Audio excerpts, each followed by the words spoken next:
Es un gusto a esta hora saludar al expresidente de Brasil, uno de los pensadores más importantes de América Latina, de los políticos más destacados. Señor expresidente Fernando Henrique Cardoso, gracias por estar en Noticias Caracol en Colombia. Buenos días. Yo que tengo que darle gracias. No es la primera vez que hablo por Caracol y a mí me da gusto estar con ustedes. Muchas gracias. Son tiempos, señor expresidente, para hablar con estas mentes que han pensado durante tanto tiempo el estado de nuestros países, el futuro de nuestros países. Señor presidente, ¿usted qué piensa? ¿Cómo va América Latina realmente a replantear o a pensar en este tiempo el futuro? Mira, no es solamente América Latina, yo creo que es un problema generalizado del mundo, ¿no? Pero todos tienen que replantear sus temas. El mundo que va a salir de esta pandemia es un mundo más débil económicamente, más desconfiado de la conducción política que hay en el mundo y por ahí va. Por consecuencia, vamos a necesitar de más intercambio. El primer impulso será al contrario. El primer impulso será primero nosotros, cada quien a defenderse. Pero eso no será más posible. No es posible, porque las economías están integradas. Entonces hay que replantear las formas de actuación colectiva y incluye solidaridad. Vamos a necesitar uno de los demás. Y de África, que por ahora todavía no ha entrado en la escena, pero va a entrar y tiene mucha dificultad, necesitará de plata. A un país grande como Colombia o como Brasil van a necesitar de apoyo internacional. El comercio está debilitado, va a debilitarse más. Todavía, como exportamos para China, en el caso brasileño, no lo sufrimos tanto. Pero de todas maneras habrá una reorganización del mundo. ¿Usted sigue creyendo en la globalización? Es más, ¿cree que se puede profundizar? Hay gente que piensa que la globalización se reducirá y que llegará más bien a un punto de pensar en lo local, que es un poco lo contrario a lo que usted está diciendo. Mira, yo creo que, a despecho de que existirá una tendencia de aislamiento y por consecuencia contraria a la globalización, las fuerzas productivas son de tal modo necesarias, necesitando de espacio para la venta de los productos que se hacen en masa, que es muy difícil que haya realmente un predominio de esa tendencia isolacionista. Lo cual no significa que ella no vaya a existir, va a existir, ya existe, ¿no? Ya existe. Y habrá mucha pelea alrededor del tema. Yo hago una apuesta, pero es una apuesta, no es una certidumbre, de que a la larga las tendencias actuales de globalización van a persistir. Pero sin duda lo que pasa con la pandemia será un paso atrás. Antes de comenzar el coronavirus y las cuarentenas, los jóvenes estaban en las calles pidiendo unas reivindicaciones sociales, estaba viendo en toda América Latina, y se veía con cierta preocupación que estas agendas de demandas, de mejor educación, de más beneficio social, fueran tramitadas por los estados. Después de esta pandemia y de esta pausa que se ha generado en el mundo, ¿usted ve que volverá a resurgir esto con más fuerza? Lo vamos a asistir a un momento difícil de la humanidad, del mundo afectado por el virus, que va a ser la falta de trabajo para mucha gente y, por consecuencia, la disminución de la renta. Pero ojalá con la pandemia una lección se pueda sacar de ella, cual sea, es que la desigualdad que marca todavía muy fuertemente los países de nuestra región es enemiga del progreso en general. O sea, cuanto más desigualdad, más afectado va a ser el país por la existencia de la pandemia. Y por consecuencia, una de las conclusiones después de terminar la pandemia será más desempleo, más desigualdad. Entonces yo creo que la tendencia inicial va a ser la gente va a gritar, a protestar, quiere más. Y yo creo que debemos estar preparados para darles más. Yo creo que el nivel de desigualdad existente no es condicente con el progreso económico del mundo contemporáneo. Mire lo que pasa, por ejemplo, en Europa. Europa también está sufriendo bastante de la crisis. Italia, el país, la zona más rica de Italia fue la que más sufrió.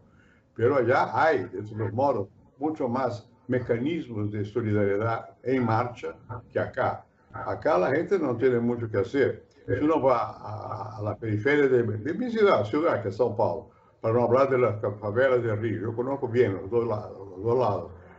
si uno va a cualquiera de esas partes, va a averiguar que cuando nosotros decimos aquí que por la pandemia tenemos que quedarnos en casa, ellos no tienen casa, viven en una situación precaria, donde hay mucha gente junta.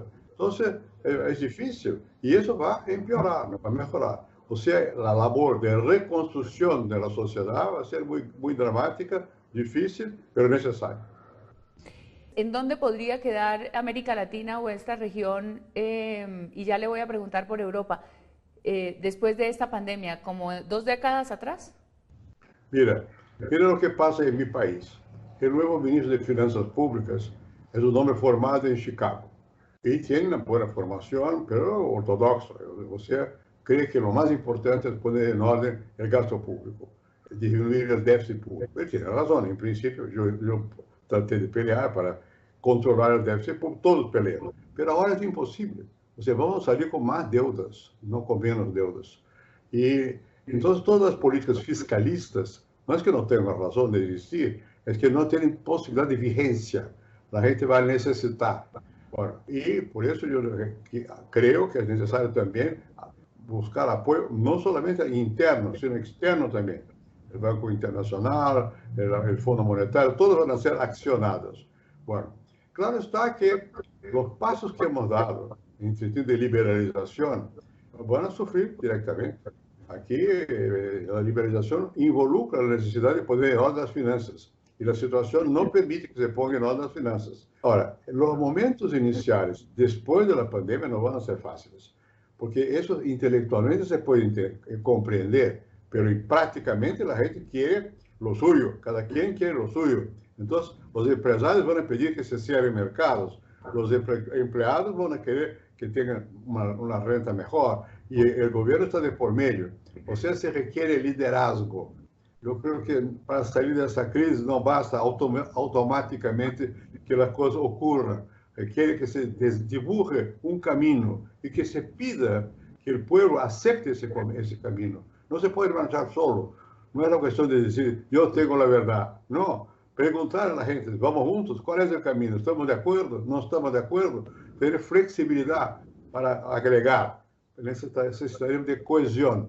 Eso vale también, yo pienso, para los países de la región, no es solamente en cada país, en conjunto. Sé que hay diferencias, hay intereses nacionales que son muy importantes, y los presidentes tienen que simbolizar estos intereses, pero yo creo que hay que tener una visión de Estado, una visión de planetaria, yo diría, en este momento.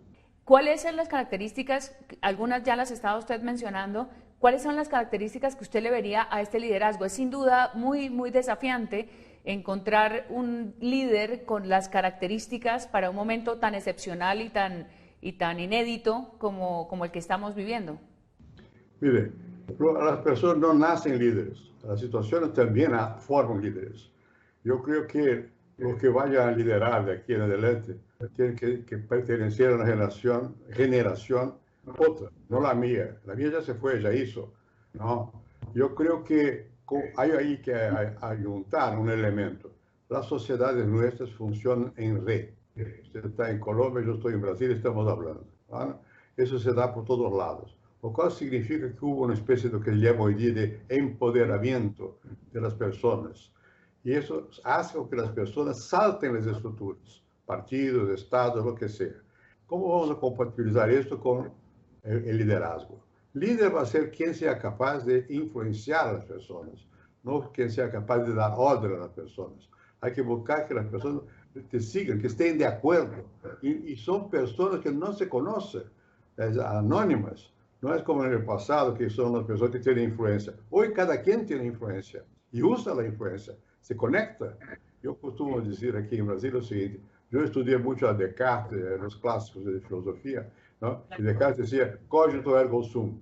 Yo pienso, por consecuencia yo existo. No es más así. Yo estoy conectado y por consecuencia yo existo. Quien no está conectado no existe. Pero muchos están conectados. Es un cambio, digamos, de era en la historia de la humanidad? ¿Usted lo consideraría así o estoy exagerando? No, yo creo que sí. No es que haya empezado ahora. Yo era profesor en París en 1968, cuando hubo los movimientos estudiantiles. Y era alumno mío, Manuel Castells, además de Daniel Rouge, que fue líder Era Castel era mi alumno, era colega, era joven, profesor, pero había Danilo Ruiz, que era el líder del movimiento, era mi alumno. Bueno, y Castel fue quien sacó mejor, yo creo, la visión de la sociedad en red. Bueno, yo vi nacer esa cuestión. En París no había, en París lo que era todavía la televisión que tenía importancia, no sé cuánto, pero poco a poco eso se fue transformando y creo que hoy día nosotros sabemos que vivimos en sociedades que son conectadas. Está en marcha ese proceso. Por lo que no está todavía claro es cómo se va a hacer el enlace entre una sociedad en la cual la posibilidad de participación está al alcance de las manos de cada individuo y, sin embargo, requiere decisiones que necesitan cierta perdurabilidad de tiempo, una maturación, que son las decisiones administrativas y de gobierno. ¿Cómo compatibilizar esas cosas? Les voy a contar un pequeño caso. Aquí en Brasil hubo un cierto momento, era presidente el señor Temer, una huelga de camioneros, de drivers de camiones. Bueno, y yo estaba en Brasilia por otra razón, y en el mismo hotel donde estaba el ministro de Transportes, que había sido mi ministro también. Y el tipo estaba totalmente sin saber qué hacer. ¿Por qué? Porque la reivindicación no venía de un sindicato, de un partido, era directamente de los camioneros, que se comunicaban entre ellos. Eso es lo nuevo en nuestra sociedad. Entonces, cuando hay estructuras, partidos, sindicatos, sabemos más o menos cómo manejarlos. Pero cuando son los individuos, ¿qué vamos a hacer? ¿Cómo hacerlo? No está claro. Yo creo que, como dice la Biblia, en el comienzo era la palabra. La palabra sí que tiene un peso enorme.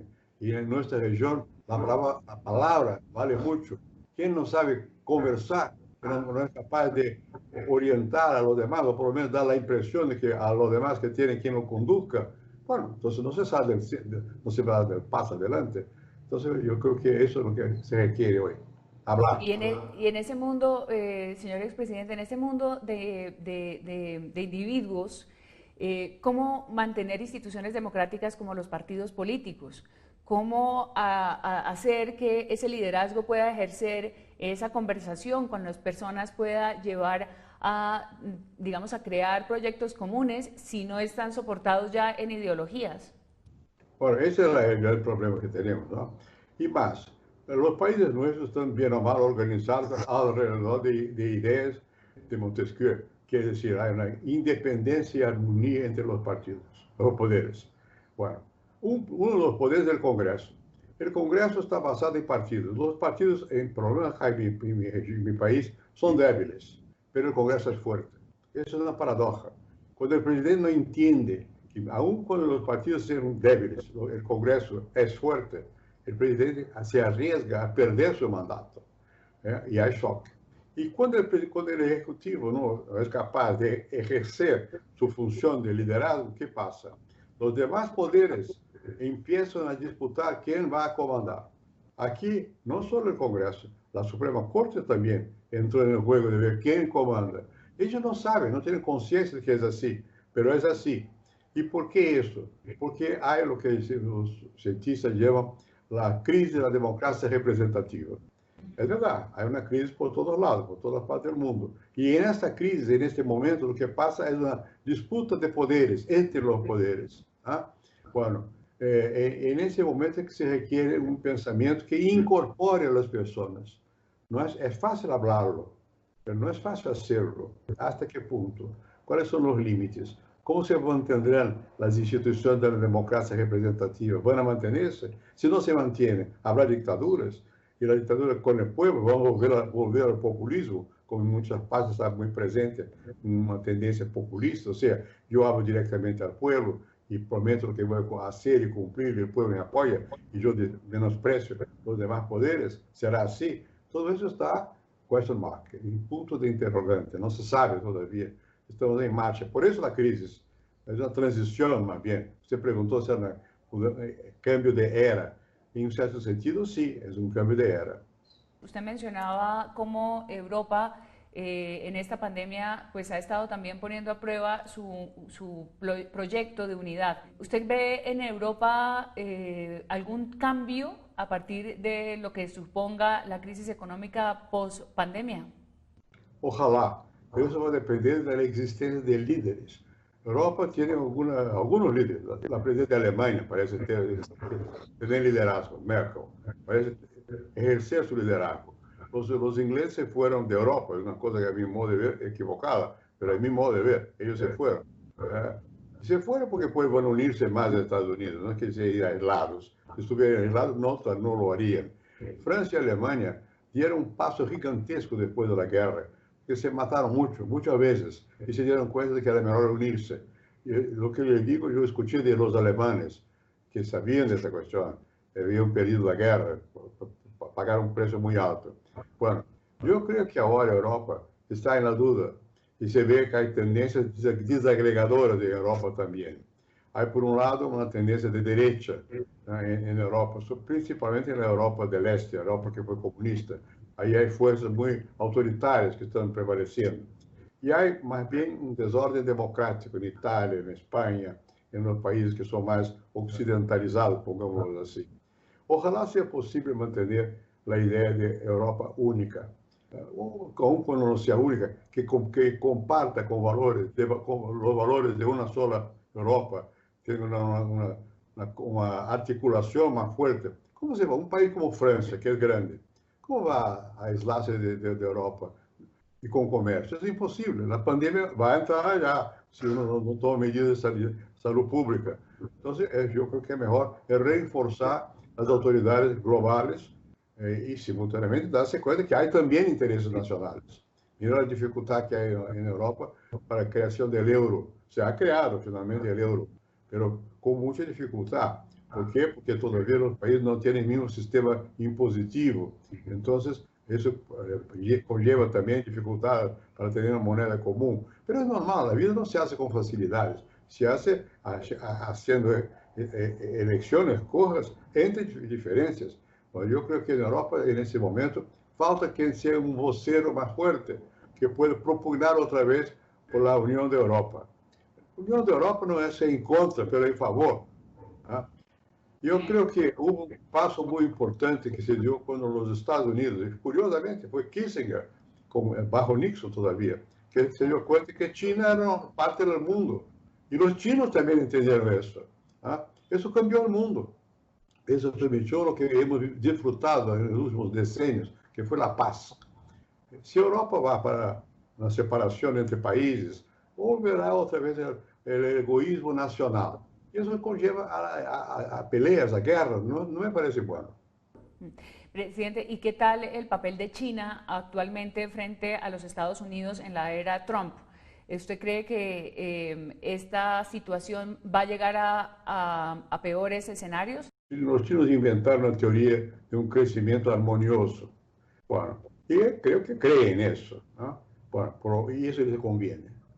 Pero no creo que los chinos tengan interés en anticipar choques con las otras potencias. Los americanos, con Trump, tienen el interés electoral. Es decir, bueno, el virus es chino, todo el enemigo era China, no sé cuánto. Pero también no creo que se estén preparando para una pelea con China. Entonces yo creo que a despecho de tendencias que son de aislacionismo, no van a prevalecer. ¿Usted cree que va a volver a ganar Trump en Estados Unidos? ¿Cree que se reelegirá? Bueno, ese es el punto. Las elecciones en Estados Unidos tienen importancia global, ¿no? Yo no sé por qué Trump va a jugar la carta de America First. Es una carta siempre fuerte, ¿no? Sí. Y América estaba en un proceso de expansión, o sea, la situación económica era favorable. ¿Hasta qué punto lo que pasa ahora con la pandemia va a afectar las chances de Trump? Y hasta qué punto el candidato contra Trump será capaz de vocalizar, de decir cosas que sean sensibles al pueblo. En política nunca hay certidumbres, porque siempre depende cómo se transmiten las cuestiones a la opinión pública. Pero hay que mirar de cerca lo que va a pasar en Estados Unidos. Pero imaginemos que gane Trump otra vez.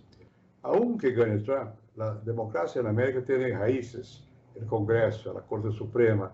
Entonces hay contrapesos. Y lo que habla retóricamente no significa que pueda actuar del modo como habla, porque hay otros intereses que están en juego.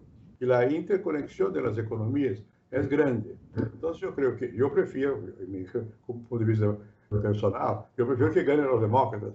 Pero si gana Trump, y hay una posibilidad, siempre hay, yo creo que aún así no necesariamente va a la dirección peor, porque los chinos van a hacer de cuenta que no pasó nada. Los chinos van a estar en aquella tradición. Yo me acuerdo una vez que yo hablé con Jiang Zemin, a pedido del presidente de Estados Unidos, por una cuestión peculiar de allá, de un avión que los chinos, los americanos, los chinos, avión americano, habían derrumbado. Yo hablé con Jiang Zemin, él me preguntó, ¿cuántos años tiene en Estados Unidos? Tendrá 500. Digo, no, eso es mucho, no. Y digo, nosotros tenemos 5.000. O sea, la noción de tiempo, la paciencia china, no es solo paciencia, es experiencia. Hay algunos académicos y algunos filósofos que en estos tiempos han hablado de un neofascismo religioso, de una especie, digamos, de fundamentalismo que se puede llegar a plantear a través de las formas en las que se está organizando la sociedad. Antes de la pandemia ya existía la famosa posición de Trump, America First. Creo que es America First, ese era Trump. Bueno, entonces hay una tendencia, una especie de neonacionalismo, neoisolacionismo, pero que se contrapone a la realidad económica, porque la producción es masiva, requiere intercambio. Entonces vamos a asistir intentos de cerrarse, cada quien defender lo suyo, pero luego la realidad, que la que, bueno, uno depende del otro. Yo creo que con la pandemia se vio que un virus que no se ve, pequeñino, es capaz de matar tanta gente. Importa poco si salió de China, si salió de África, de acá o de Estados Unidos. La verdad es que el contagio es enorme y ese virus tiene un contagio enorme, lo cual obliga a que la gente que piense no de su país solamente, sino del mundo. Eso vale también para todos los demás. Entonces yo creo que vamos a asistir a una pelea otra vez entre tendencias neoisolacionistas y realidad. Volvamos a Sudamérica y déjeme preguntarle por Brasil. ¿Usted ve a Brasil llegando en algún momento a un nuevo camino, a un nuevo rumbo de futuro? Porque parece que estuviera perdido siendo el país líder de América Latina. Mira, hace muchos años yo tuve una conversación con Clinton.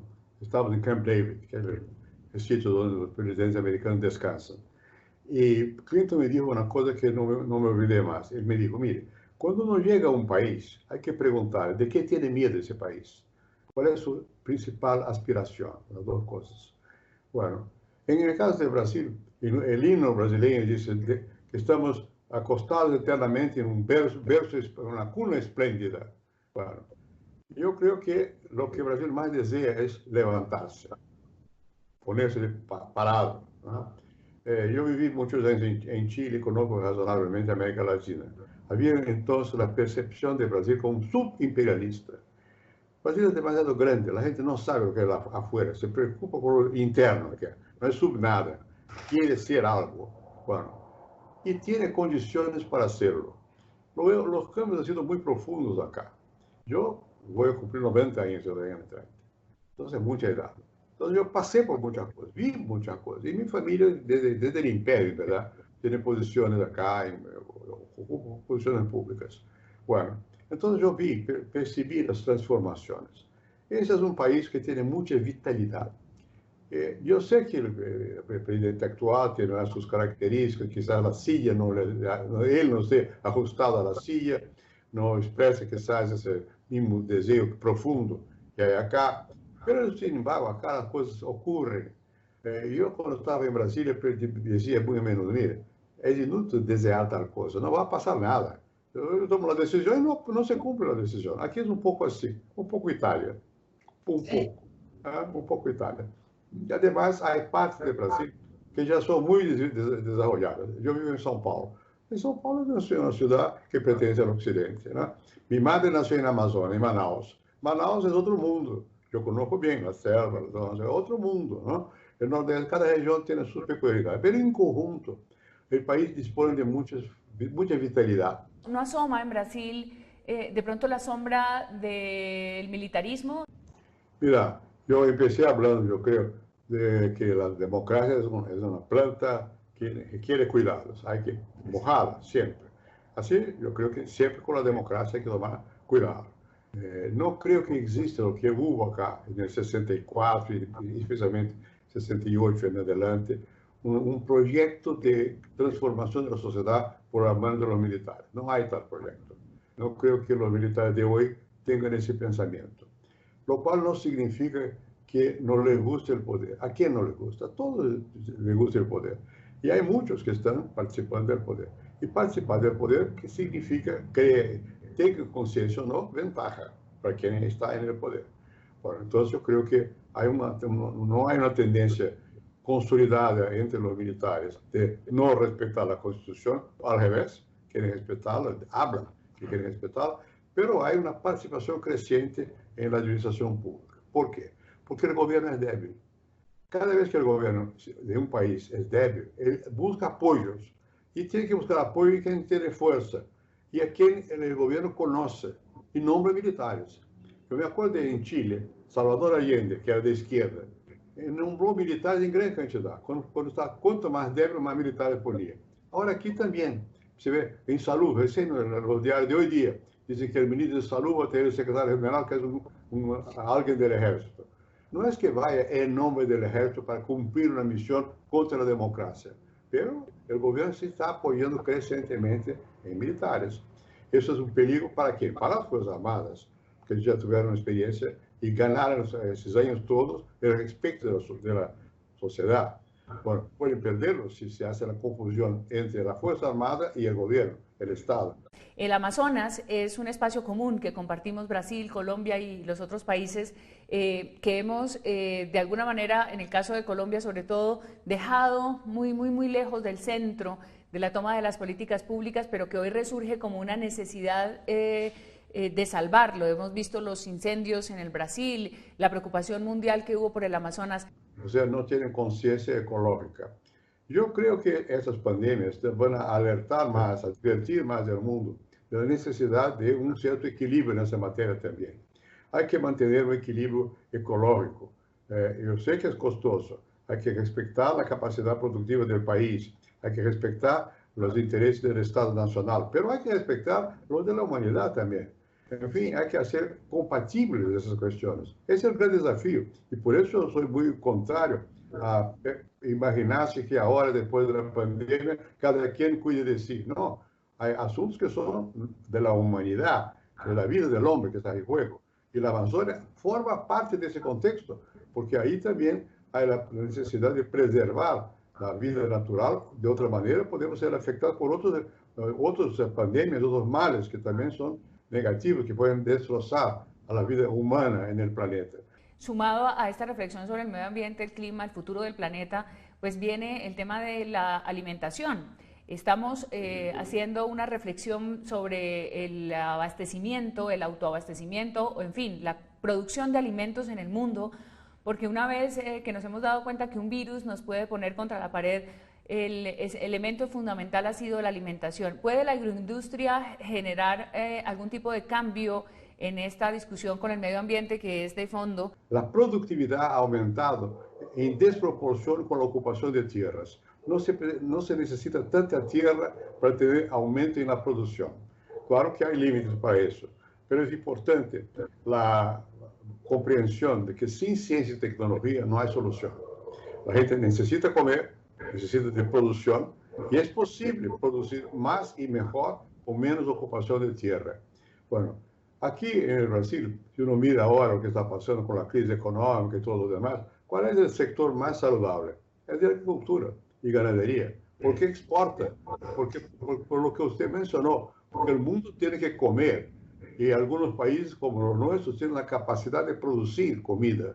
Eso es importante, pero hay que mejorar la ciencia y la tecnología en el modo de producir. ¿Cómo nos ve después de esta lucha por consolidar una paz, de un nuevo periodo de gobierno en el que todavía no hay consolidación específica de los acuerdos y el futuro de esta continua guerra que damos en toda la región por ganarle la lucha a las drogas? El desarrollo de Colombia fue harto impresionante. Aún cuando estaba bajo el dominio de carteles y no sé cuánto, se veía que había en el pueblo, la ciudadanía estaba avanzando. Entonces yo tengo confianza en que eso se mantenga. Yo veo Colombia con buenos ojos. Yo no conozco al presidente que está ahora, Duque, no lo conozco. Tengo un amigo que me ayudó a hacer un libro en inglés que también lo ayudó y que tiene mucho entusiasmo por él. Bueno, yo no sé si tendría o no, pero yo veo de afuera, yo creo que está manteniendo un espíritu de conciliación en Colombia. Conciliación no significa adhesión al otro lado, significa crear un espacio para que el otro exista, aun cuando se esté en contra. La experiencia de 90 años reflexionando sobre la humanidad, sobre la política, sobre las instituciones, hoy ¿cuál es ese sentimiento que tiene? No la idea racional, sino ese sentimiento que lo acompaña durante esta cuarentena. Mira, yo siempre fui una persona que tuve esperanza en el futuro. Yo no soy pesimista, por lo contrario. Mi tendencia es de escuchar y de ver si es posible sacar lo positivo y no lo negativo. Yo tuve un amigo aquí que era más mayor que yo, el profesor de la Politécnica, y me decía lo siguiente: aquí hay muchos que son sinvergüenza, malandros, como se dice acá. Bueno, esos no son los peores, porque nadie todo el tiempo es sinvergüenza. Los peores son los burros que no ven nada. Yo creo que tiene razón. Hay que ver, no hay que tener prejuicio, hay que hablar con todos. Y hay que sacar lo mejor que cada quien tenga. Ni siquiera adentro de mi partido. Yo soy presidente de honor, pero yo no estoy el día a día en la pelea partidista. Yo estoy en mi fundación, donde se hace discusión, yo escribo en la prensa también. En fin, tomé la decisión, ¿por qué? Porque es inútil. No se puede volver al pasado. El pasado pasó, hay que mirar el futuro. Hay que creer que habrá un futuro. Hay que ayudar a la construcción de ese futuro. Entonces, yo creo que es así. Probablemente es mi modo de vivir, mi modo de existir, ¿no? Y básicamente, le voy a decir una cosa. Pese que la gente piensa que desde niño yo quería ser presidente, no sé cuánto, no es verdad. Yo quería ser lo que fui. Profesor e investigador, sociólogo. Eu tenho, porque é muito vanidoso. Sim, intelectualmente, a gente confunde. Não sou fisicamente vanidoso, não tenho porquê, nunca fui. A gente confunde. Eu tenho orgulho, pode até dizer, de lo que hice como acadêmico, não sei quanto, me gusta a discussão, pelea, pero o poder não é necessário. Se ejerce quando se está no poder. No se puede tener la idea fija de volver al poder e impedir que los otros asuman. Creo que hay que comprender el momento. El momento actual es para la nueva generación que ya nació con esas tecnologías modernas y que sabe que el futuro es incierto y que hay que ayudarles, si posible, pero sin certidumbre. ¿Qué sé yo qué va a pasar mañana? Yo puedo dar una opinión aquí y allí, pero respetar a los demás también. Porque essa era, enfim, o que ele chama de sabedoria. Eu não sei se tenho sabedoria, mas eu prefiro tentar tê-la que poder. Poder se foi. E me gostou, me gostou. Eu, quando era presidente, não penso até que eu sofria. Não sofri nada, me gostou. Está muy bien, claro. Pero en un momento, pasa. Pues es un gusto, muchísimas gracias por estas reflexiones, señor expresidente Fernando Enrique Cardoso, en Sao Paulo, nosotros aquí en Bogotá, en el canal Caracol, reflexionando sobre tantos desafíos para la humanidad que se vienen después de esta pandemia, pero durante. Y quizá cada palabra y cada reflexión nos ayude a encontrar respuestas, si es que las tenemos, después de este momento en el que nos ha desafiado la naturaleza misma. Es un placer saludarlo. Muchas gracias por estar aquí. A usted, fue un placer también. Gracias.